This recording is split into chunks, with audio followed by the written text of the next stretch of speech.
የጌታ ጸጋና ሰላም ይብዛላችሁ። እንዴት አደራችሁ? ሰላም ሁሉ መልካም ነው። ከኔ ጋራ ከጌታ ምሕረትና ቸርነት የተነሳ ሁሉ ሰላም ሁሉ መልካም ነው። ጌታ ስሙ ለዘላለም ይባረክ። በጌታ እርዳታ ሁለተኛ ቆሮንቶስ ምዕራፍ 5 ላይ ደርሰናል። ጌታ ስሙ ይባረክ። በክርስቶስ ኢየሱስም አነባለሁ። ድንኳን የሚሆነው ምድራዊ መኖሪያችን ቢፈርስ በሰማይ ያለ በእጅ ያልተሰራ የዘላለም ቤት የሚሆን ከእግዚአብሔር የተሰራ ሕንፃ እንዳለን እናውቃለንና በዚህ ውስጥ በእውነት እንቃትታለንና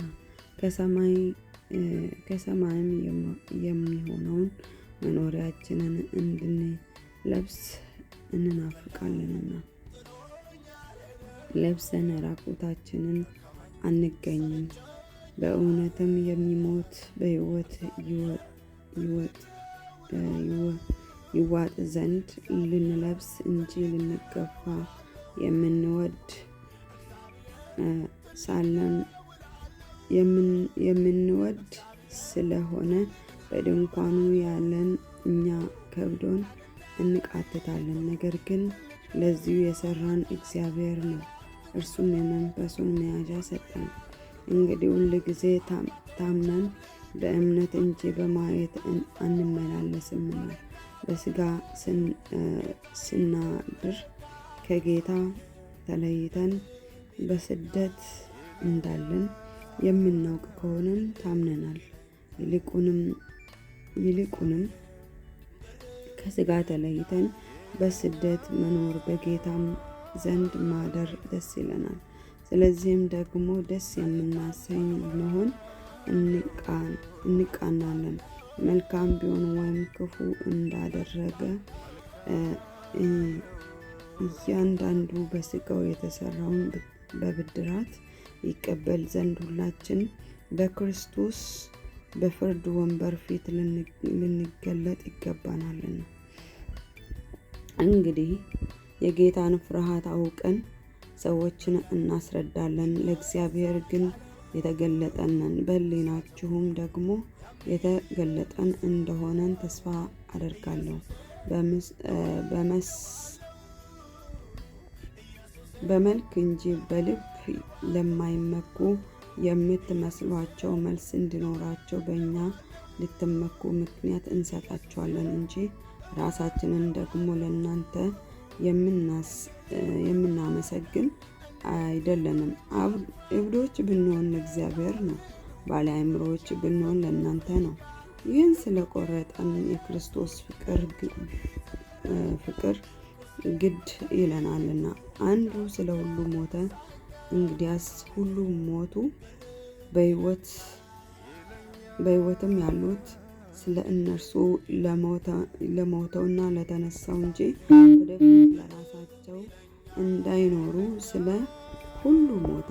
ስለዚህ እኛ ከአሁን ጀምሮ ማንንም በሥጋ እንደሚሆን አናውቅም።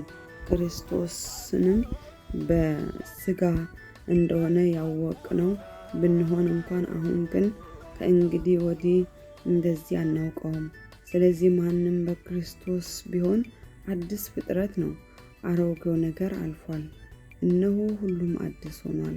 ነገር ግን የሆነው ሁሉ በክርስቶስ ከራሱ ጋር ካስታረቀን የማስታረቁን አገልግሎት ከሰጠን ከእግዚአብሔር ነው።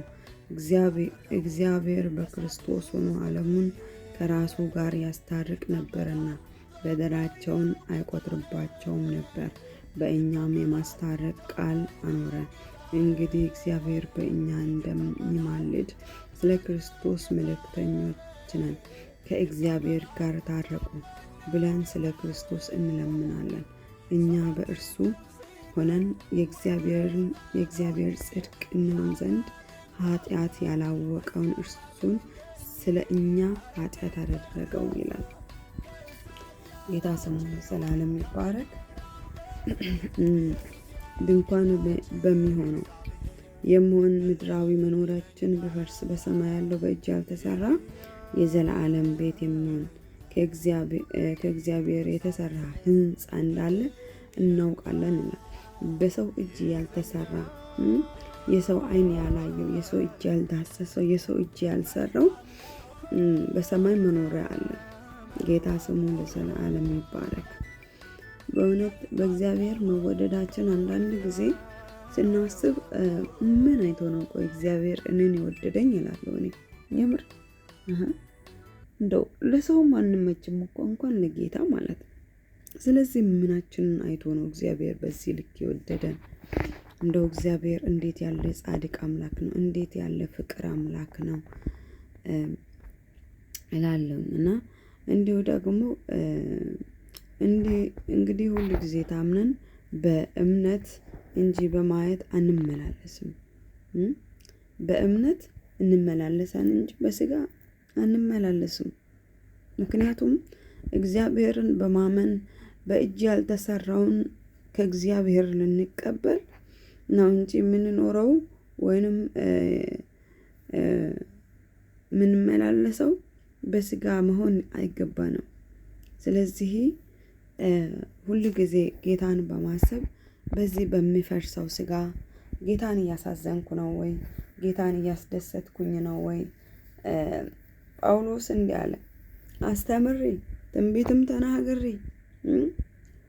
እንግዲህ እንደ ጳውሎስ ያለ ሐዋርያ እንግዲህ እግዚአብሔር ወንበዴ አማኞችን የሚያሳድድ ለራሱ መርጦ የመረጠው ሐዋርያ ጳውሎስ በተወደደበት መወደድ ያገለገለው አገልግሎቶች እናውቃለን። መጽሐፍን በጥቂትም ቢሆን የምናነብ ሰዎች ስለ ጳውሎስ እናውቃለን። እና በዚህ ሁሉ እግዚአብሔር አደራ ሰጥቶት ያገለገለውን አገልግሎቱን ሁሉ ሳያይ ጳውሎስ ምንድን ነው ያለው?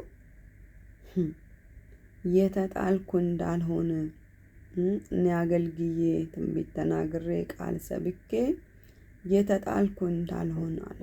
እኛ እያንዳንዳችን ራሳችን ልናይ ያስፈልጋል። የተጣለን እንዳንሆን በጣም ልንጠነቀቅ ይገባል። ጌታ ስሙ ይባረክ። እግዚአብሔር ታማኝ አምላክ ነው በእውነት።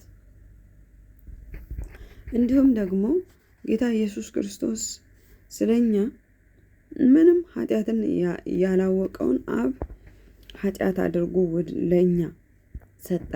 በመስቀል እስኪሞት ድረስ ኃጢአትን የማያውቀውን ኃጢአት አደረገ።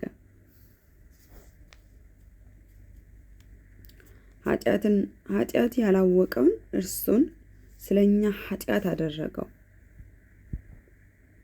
እንዴት ያለ መልካም አምላክ ቢሆን ነው! እንዴት ያለ ደግ አምላክ ቢሆን ነው! እኛ በእውነት በጣም ጌታን ልናመሰግን ይገባል። የእውነት ምክንያቱም የሚገባንን ሳይሆን ጌታ የሰጠን የከፈለን የማይገባንን ነው። በእውነት አይገባኝም። እውነት የሰጠኝ ነገር የሚገባኝ ሆኖ ሳይሆን በመስቀል ላይ ለእኔ ይሄን ያክል እስከ መሞት ድረስ የወደደኝ ፍቅር ጌታ ስሙ ለዘላለም ይባረክ። ወዳችኋለሁ። ቀናችሁ ብሩክ ይሁን።